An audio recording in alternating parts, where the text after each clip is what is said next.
Mm. Ito yung sunod, mga kababayan.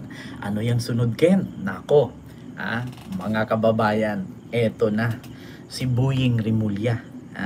Mga kababayan, si Boying Rimulya, ito yung patunay, mga kababayan, na si Boying Rimulya ay pinanindigan talaga. Pinanindigan talaga ni Boying Rimulya itong warrant ni Bato.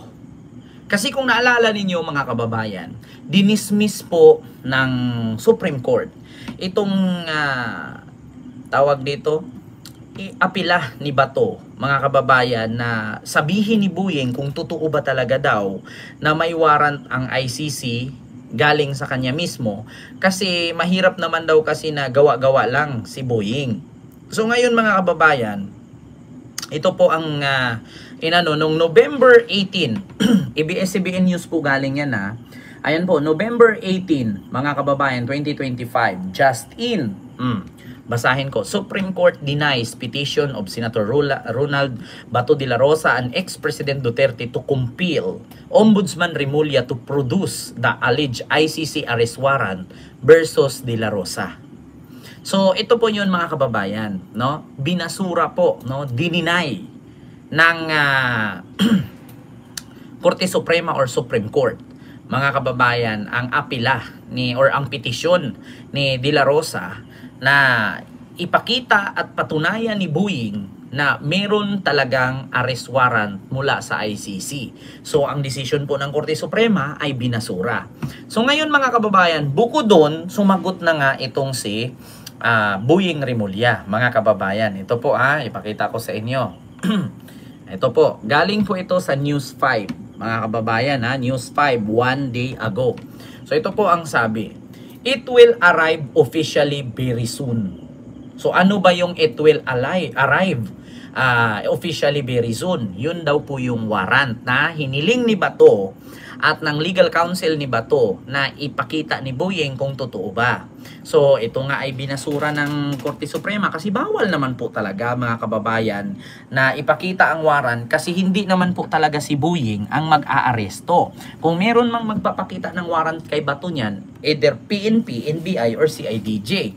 Katulad doon sa pinakita or binasa ni General Torre nung inaresto si Digong. Yung kay General Torre nga, mga kababayan, nasa cellphone nga lang niya binasa, and then after pagkabukas, tsaka pa lumabas yung kopya mismo na papel galing sa Interpol at sa ICC.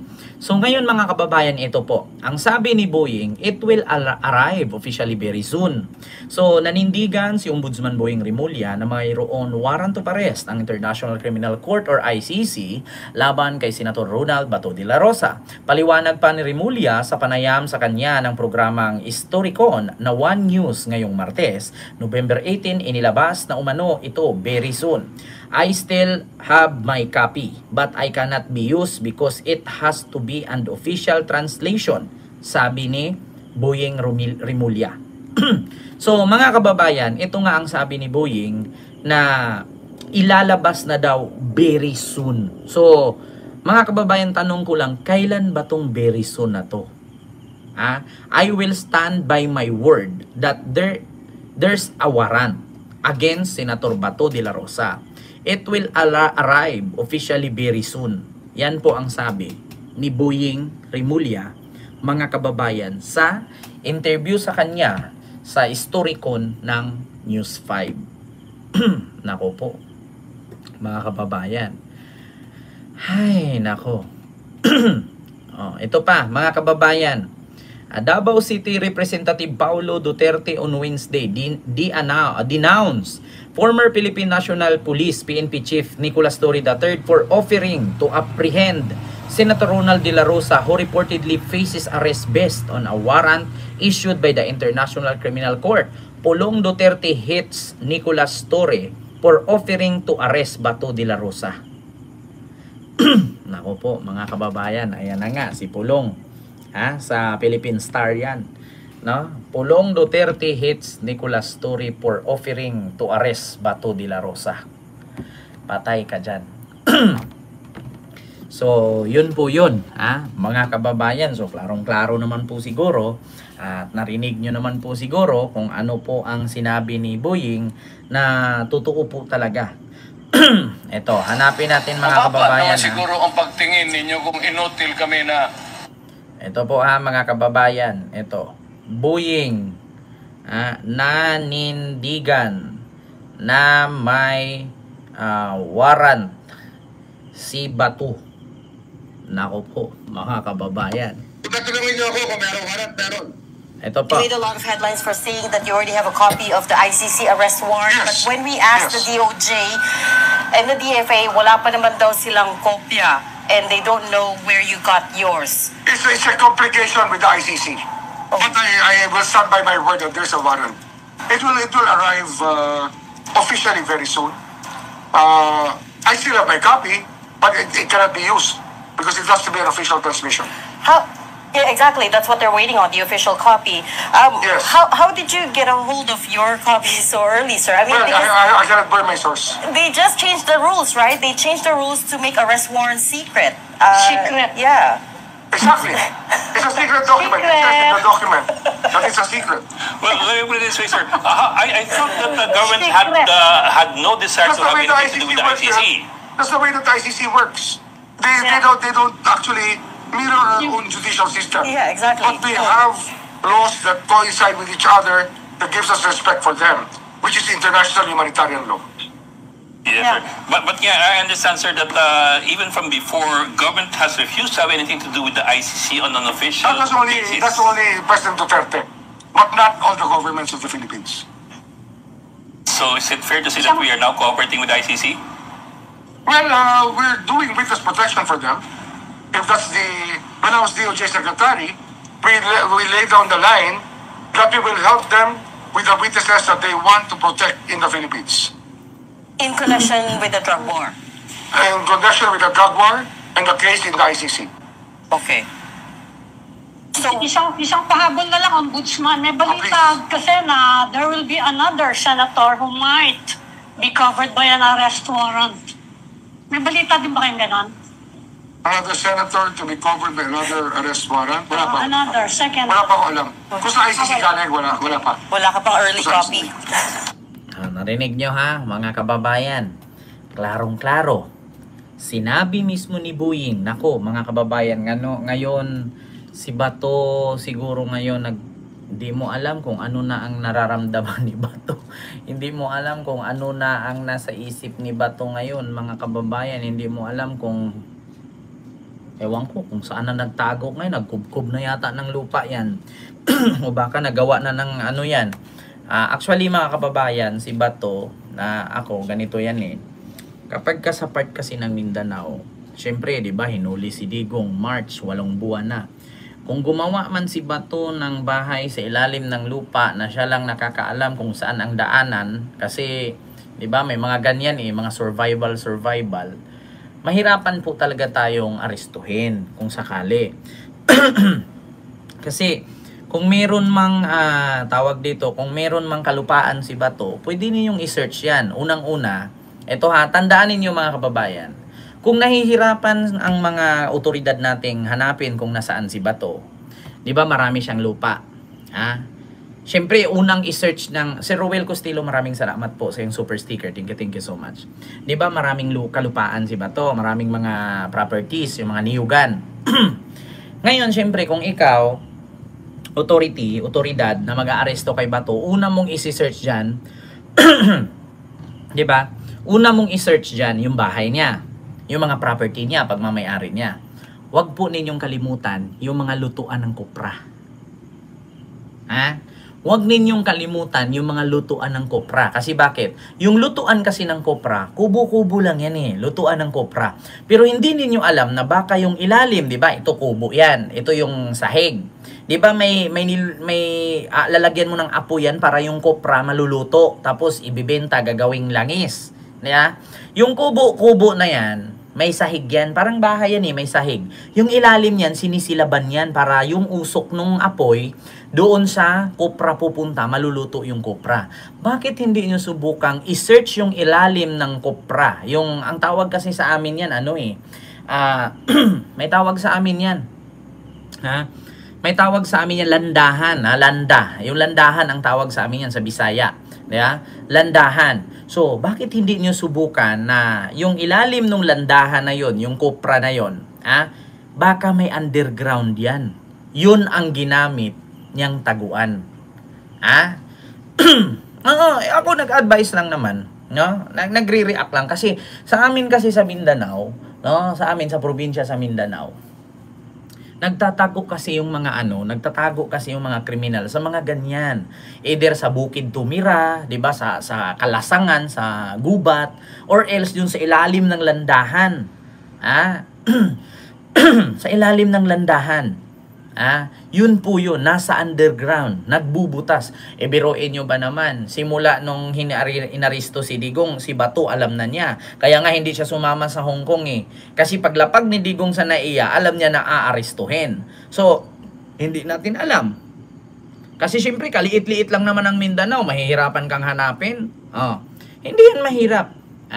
Ngayon mga kababayan, bakit hindi nyo subukang i-search? Hindi lang yung bahay, hindi lang yung property. Yung mga bukid niya, di ba may mga bukid? Baka sa bukid magugulat kayo, kubo lang yan nakatayo, pero yung ilalim niya nakasimento. Yung ilalim niya nakakubkob yung lupa niyan, tapos pinatag nila. Sa looban naman ng 8 buwan na nakalipas, imposible na yung mga kinukutkot nilang lupa, tinaniman na nila yun ng kalabaw grass. Siyempre tutubo na yung kalabaw grass niyan. Bakit? 8 months na So, hindi mo na mapansin na bagong kutkot. Tapos, isisimento pa nila yan, kubo-kubo lang. Pero yung ilalim pala nun, malawak, may underground. Baka doon nagtago. So, hindi mo malalaman. Hindi mo malalaman na doon siya nagtago kasi bakit? Kubo lang yan kubo, tapos niyog. Tapos yung ilalim pala may underground. Bakit hindi nyo subukang anuhin yun? Inspeksyonin yun isa-isa. Kasi bakit? Walang ibang pagtataguan si Bato. Di ba? Walang ibang pagkataguan si Bato. Iwala kay sa akin. Saan ba siya magtago? Doon sa mga tinaniman niya ng puno, kadaghang lamok dito may lusutan sa kabila, dulo para doon siya lumabas. May ganyan mga kababayan. Halimbawa, ito, kubo to. Tapos meron pala tong lusutan. Tapos doon, diretso pala yan sa ilog, diretso sa dagat. Wala kang magawa. Nandito yung bahay mo sa bundok. Tapos may lusutan pa yan, diretso underground. Kaya bantayan ninyo yan. So, kung gusto nyo, ako nag-a-advise lang naman. Basta ito, tandaan nyo mga kababayan. Di ba, kung naalala ninyo, yung naglabas si Saldico ng mali-malitang bit-bit na hinahati daw ni Gutesa sa bahay ni Romualdez at ni PBBM. Sabi ko nga sa inyo, bakit hindi nyo subukang i-trace kung sino ang nagmamay-ari ng sasakyan? Para malaman ninyo kung talagang yung maleta na yun, si Saldico ba talaga? Bakit yung sasakyan? Kanino nakarehistro? Congressman? Davao Region. So, ibig sabihin, yung pera galing Davao, hinatid sa Forbes, sa Maynila. Kasi bakit na letter L? Tapos, 986 o 968 ba yun? Plate number. Tapos letter L, 'di ba? Pagka letter L pag sa mga sasakyan, ang letter L is part ng Davao Region 'yan. Pag letter K, dito 'yan NCR. Dapat letter K nakalagay nun sa sasakyan sa sports car. NCR, letter K. Letter L 'yun, di Davao Region. So nakakapagtaka, 'di ba? Ako nagbibigay lang naman. Nagbibigay lang ako ng advice na subukan ninyo, hindi lang yung bahay ni Bato ang isi-search ninyo. Hindi lang bahay ang isi-search. Dapat pati yung mga kuprahan, totoo yan, yung kuprahan, yung mga kubo-kubo na pagmamayari niya, kasi baka yung ilalim yan, underground yan. Si Bato pa ba? Pulis yan alam niya. Ngayon may nag-comment, dapat daw walang sahod si Bato. Hindi po, may sahod pa rin siya, senador siya kasi sa totoo lang mga kababayan, ganito po yan. Ang kaso po ni Bato wala sa Philippines. Wala po sa Philippines. Ang kaso ni Bato galing po sa Dahig sa Netherlands, 'di ba? So yun po yun mga kababayan, hindi po tayo Nako po. Tapos dalawang session na si Batong wala. 2 weeks na, 'di ba, Ma'am Elena Garcia? 2 weeks nang wala si Bato, no show na. Oh, so ibig sabihin nagtago na nga. Ito pa si Boyeng, lagi ba naman inaraw-araw ba naman yung interview? Inaraw-araw ba naman yung press con? Di talaga namang si Bato na sinabi niyang go ahead, bring it on. Ngal ka na ngak-ngak dyan, sabi niya. Kahit sumama ka pa. Ayan na, nung samahan ni Trillanes na wala naman. 'Di ba? Employee late, kaltas, sahod, Bato absent, may sahod. Ganoon naman talaga. Pero kung meron naman siyang representative doon, hanapin siya ng Interpol. Ay nako mga kababayan, ang Interpol, buti pa nga ang Interpol, no? Buti pa nga ang pulis, malalaman mong pulis kasi naka-uniforme. Paano kung ang Interpol ang mag-ikot? Ang Interpol pa naman, hindi mo malalaman kasi bakit? Mga civilian yan naka-civilian yan. Hindi mo malalaman taga-Interpol yan.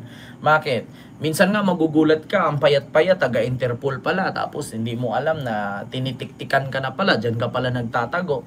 Kasi syempre mga kababayan, napakaliit lang po ng Pilipinas.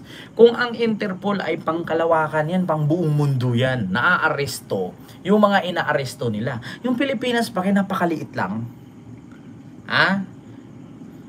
Diba? Ma'am Linsudo, may galab shoutout po. Ang Pilipinas, napakaliit lang ng Pilipinas po, mga kababayan. Ang Interpol, pang international yan, pang buong mundo, pang kalawakan, pang universe yan.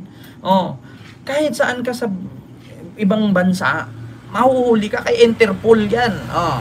Ang Pilipinas pa kaya? Diba? Dito sa Poland, daming bunker dito sa underground. Taguan nila. Sa Poland, ayan, isa pa yan. Poland, isa pa yung Finland. Basta may mga land. Ayan. Kaya tinatawag yan silang land, mga kababayan. Kasi ganito yan. Yung mga karatig lugar kasi nila, mahilig sa missile. Ngayon, wala naman silang pagtataguan kasi nga puro building. Ang ginawa nila, underground. Meron silang mga bunker. Anti-bomb. Katulad sa Israel, may mga bunker.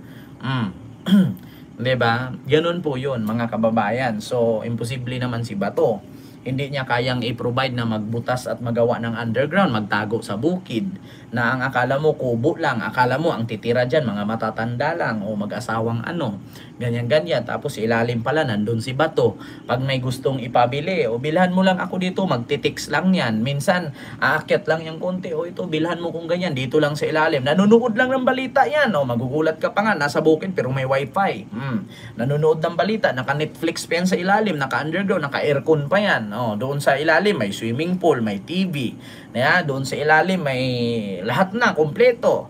May bunker na siyang ginawa. Diba? May underground siyang taguan. Ganun yan, mga kababayan. Imposibleng hindi kayang gawin ni Bato yan. Ako nga, kung gusto ko magpakutkot dito bukas, kaya ko ipagawa Si Bato pa kaya. Pangatlo sa pinakamakapangyarihan sa mundo yan. Nakabili nga ng relo na Richard Mille. Magkano ang Richard Mille? Kulang-kulang 3-4 na milyon. Kulang-kulang 10 milyon nga ang Richard Mille. Depende sa laki. Tapos yung magpakutkot ng lupa, hindi magawa. Lose. Diba? So yun lang po ang aking reaksyon mga kababayan. Inuulit ko po. Maraming pwedeng pagtaguan. Diyos ko, si Bato mahilig sa gera yan. Kaya alam ni Bato kung paano magtago yung mga mafia. Paano imposible si Bato hindi nanonood yan ng mga Korean, mga Japanese movie. Yung mga mafia, mga scammer na sa ilalim ng lupa nagtatago. Kaya ako po nag-advise lamang sa mga kinaukulan kung mahihirapan kayong hulihin si Bato, malay natin nagtago yan sa mga ilalim ng kubo. Di mo alam, kubo lang pero underground na pala yun. So yun lang mga kababayan, yung ating tawag dito reaction, no? Hindi naman ako detective pero, di ba? Sa bukid mabubuhay ka talaga kahit hindi ka mamalengke. Mahuhuli din yan si Bato, sabi ni Kokoy, di ba? So yun lang mga kababayan.